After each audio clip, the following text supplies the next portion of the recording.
დაშავებული არის მეტი. ქარელის რაიონის საავტომობილში არიან გადაყვანილი. რამდენი პიროვნება? ორი ბავშვი და ერთი გოგონა ახალგაზრდა. შემთხვევასთან დაკავშირებით თუ რამე გაინტერესებთ, შინაგან საქმეთა სამინისტროს პრესის მიმართეთ და ყველაფერს დეტალებში აღნიშნეთ. რამდენი კაცი დაშავებული? აი გეტყვიან, აი ვერ გეტყვით ნამდვილად. ბატონო ხალხი გავის სოციალია დანარჩენია.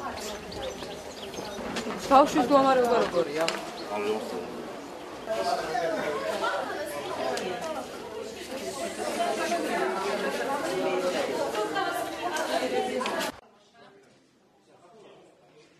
ხომ არ გქონთ როგორია დაშავებული?